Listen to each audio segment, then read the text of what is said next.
Hey guys, so welcome back to my channel. I've been gone for like 2 weeks. I went on vacation to the Dominican Republic and I had such a good time. Like, if you need to go on vacation, definitely leave.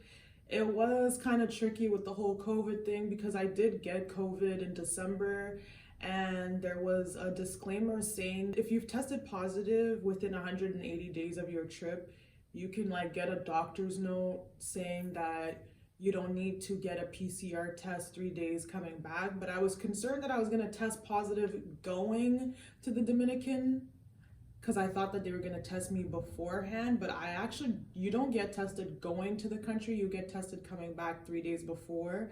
So make sure that you're aware of that. You need to take a PCR test, not an antigen test.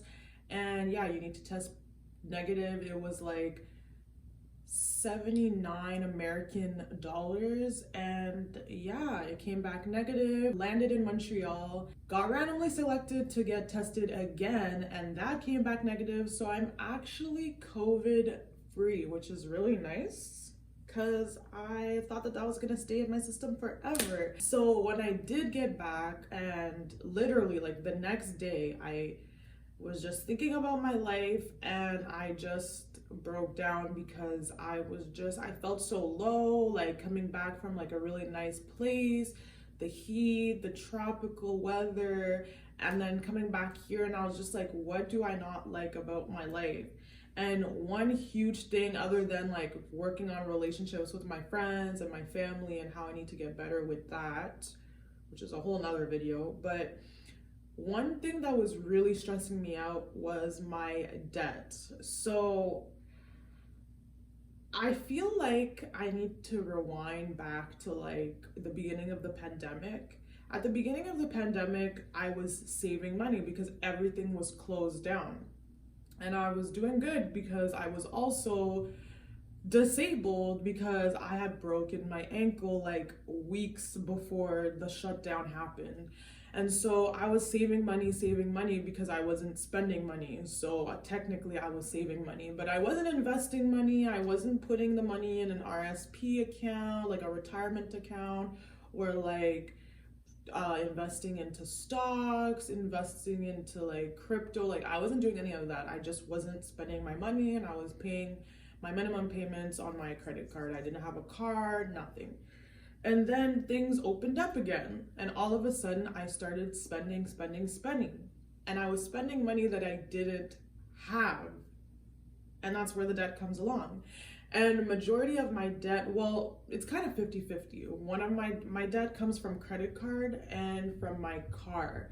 Now, my credit card debt is way worse because one, I can continue spending money even though I owe money. So it's like a two-way stream of spending money you don't have and then paying money back. But then there's compound interest on the balance that you still owe. And credit card interest is extremely high. My credit card interest is 20%. So if I'm not paying my whole balance, then I'm just getting buried with all this interest. And I was just spending because I just like materialistic things were making me temporarily happy. But in the back of my mind, I always knew that I had this debt, like I had this cloud over me. And it was just like, Stacy, you know you have this debt. Like, how you gonna buy a house? How you gonna do this? How you gonna do that if you don't pay off this debt? And when I came back from my trip, it just like finally clicked, like, oh my God, like I've been spending out of control, living above my means, and I need to figure out what to do. Like, I'm done running. I need to pay off my debt ASAP. So I downloaded Excel. I got a free trial for 30 days, but after that, it's gonna go on my credit card, like $109 or something for a year subscription. So I need to make sure that I have reminders to cancel that before that goes through. And I tallied up all of the stuff that I spend, especially the stuff on my credit card, but really everything, like my rent, my car payment, my car insurance, my phone, my gym membership, my Netflix, my iCloud, like literally everything. And at the end, I was spending more than I was making. Shocker, that's why I'm in debt.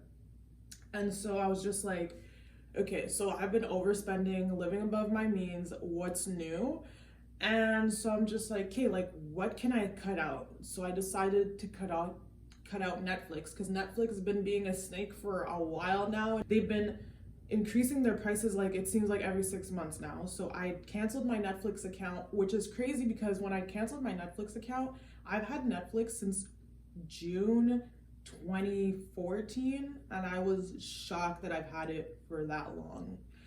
Crazy. Like RIP to my Netflix accounts, but my boyfriend has a Netflix account as well, and I'm sure a lot of people have this where like two people in a household have a Netflix account.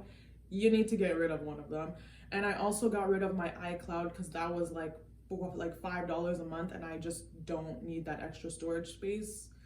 So yeah, so once I put all of my expenses in the Excel spreadsheet so I could actually see what I was doing, because when you spend on your credit card, if you're not budgeting and if you're not like putting it on a piece of paper, like you don't know what you're doing. You just know that you're doing something bad, but you don't know how bad it is. As much as I knew where my balance was, I didn't know exactly where it was coming from, and there was just so many transactions.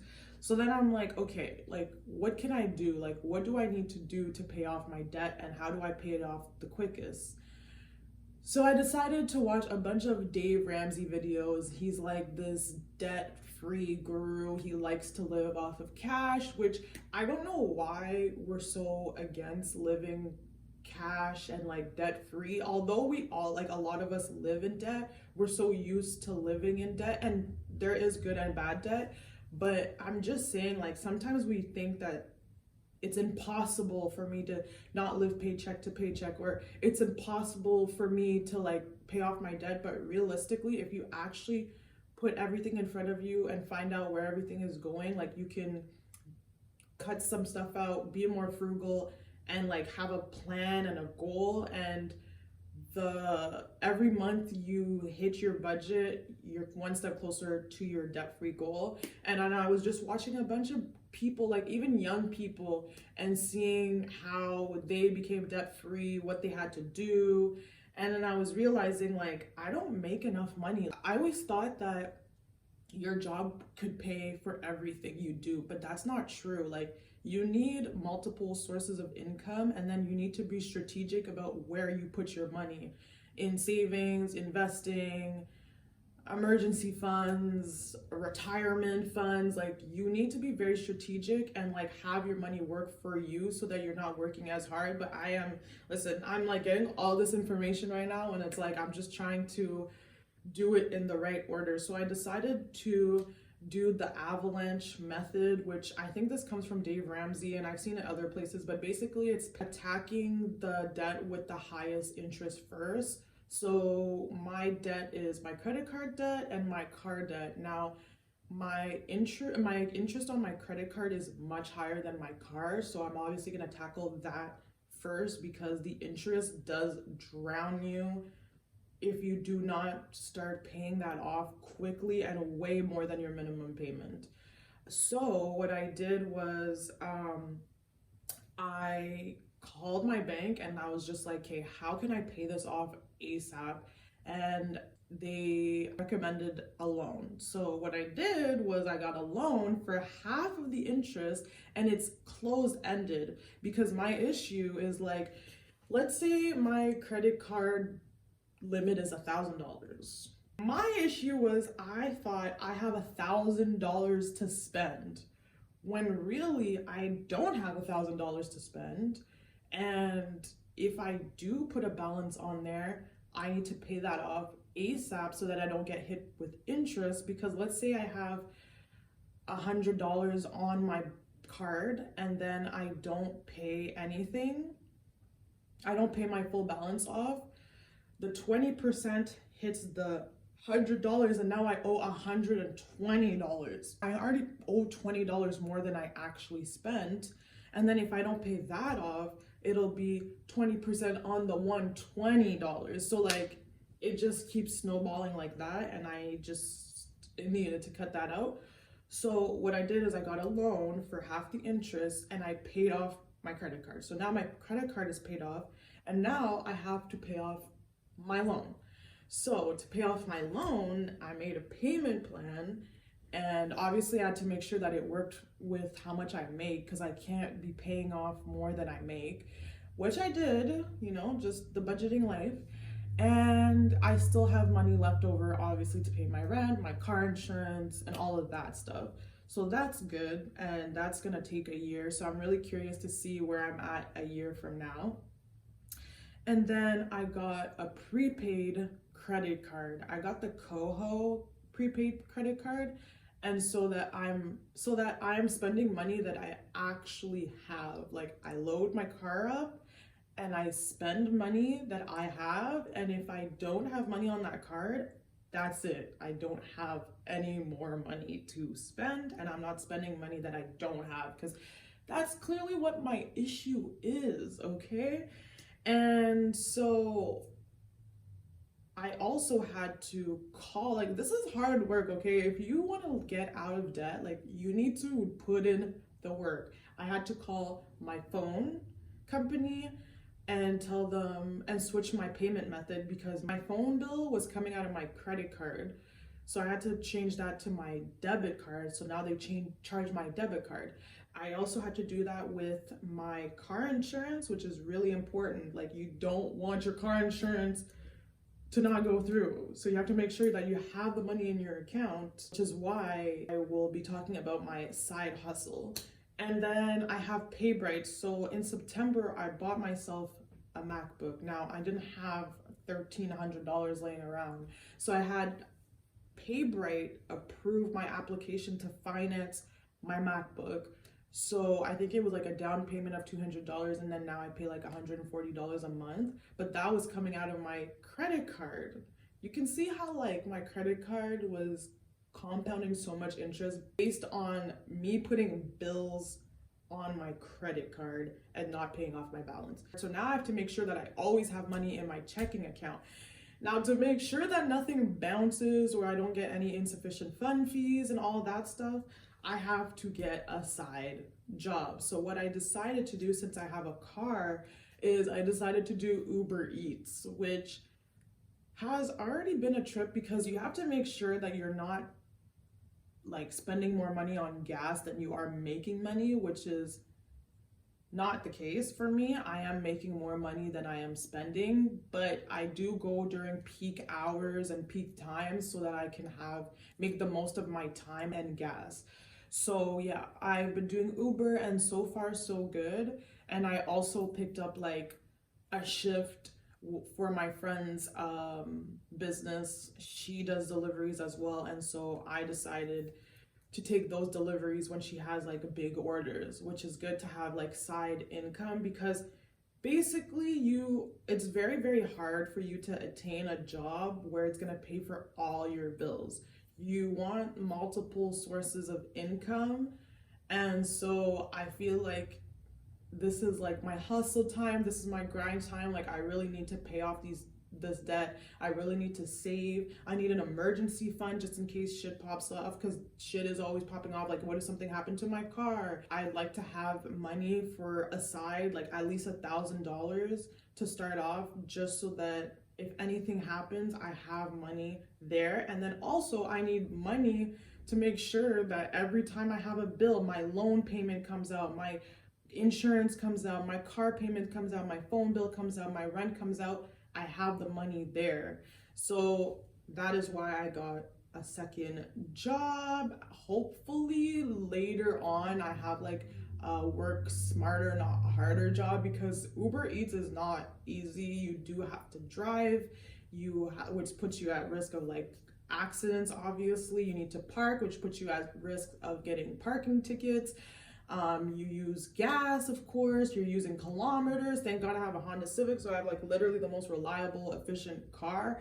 However, it is putting kilometers on my car, it is using gas money, and it's taking up my time, but I have to make the sacrifice because I dug myself in this hole and I need to handle this. And if you are in debt and you feel like, you know, there's a burden, like you feel like it's never gonna end, you're living paycheck to paycheck. Like, you do not need to live paycheck to paycheck, have debt for the rest of your life. You could be the first one in your family to get out of debt, to like make a six-figure income. Honestly, like, even the whole stock market thing and putting money into stocks so that you can make money in the long run, this is more of a long-term plan. And like, the money that you put in, like, you cannot touch that money for a very long time. So once you put it in, like, make a budget for that so that you're not taking money out of the needs that you need. But you do have to look out for your future self. And I feel like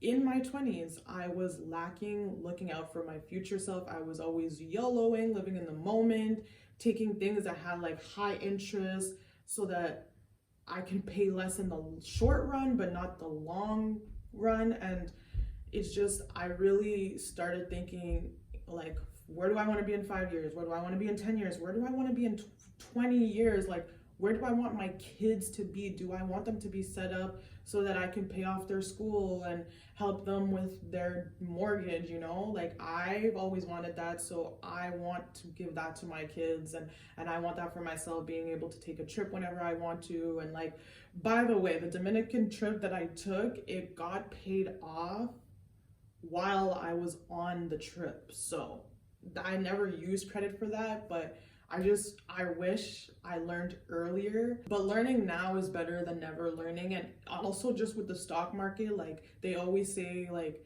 it would have been best for you to get into the stock market yesterday, but the next best day is today. So if you are scared of like stock market and like you don't know if you're gonna like lose your money and stuff like that, let's say you save money and you have cash under your bed, like, you're losing money because that money is worth less due to inflation. So like, you do want to put your money even in a low interest TFSA savings account, just so you're making money, even though you're basically not making any money from that. But like, for you to actually make money, you need to assess like your risk, and then you need to assess like how much money you're willing to put aside to make money work for you in the long run. And I'm just now seeing all this, learning all this, and it makes me feel good knowing that like I'm taking control of my life and my financial situation so that I can be financially free. Because I feel like in this world,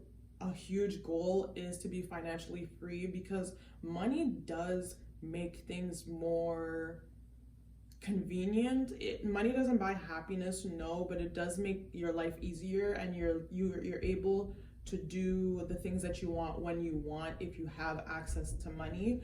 And for you to build wealth and have money working for you, you need to put in the work, make the sacrifices, put in the money to have money accumulate, to have money compound, so that you're making money off of that money. You need to make money off of people. You need to make money betting that the stock market is gonna increase. And even if it's gonna crash, let's say something is really low right now, like, that's the best time for you to buy in, because then when it does go up again, you're making money now.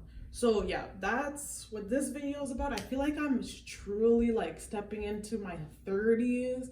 I'm about to be 30 March 5th. Pisces season is coming up. Aquarius, get out the way. No one cares about you guys. I'm kidding. But yeah, that's what my video is about. I'm really interested if you guys have just recently paid off your debt, or you're in like the stage now where you're realizing like, shit, like, I dug myself into a hole. I need to get out of this terrible situation that I've put myself in, or you're still in denial. Like, what is it? I would love to know what you guys are going through, and I hope you guys follow me on my debt-free journey. Thank you so much for watching, and I will see you guys next time.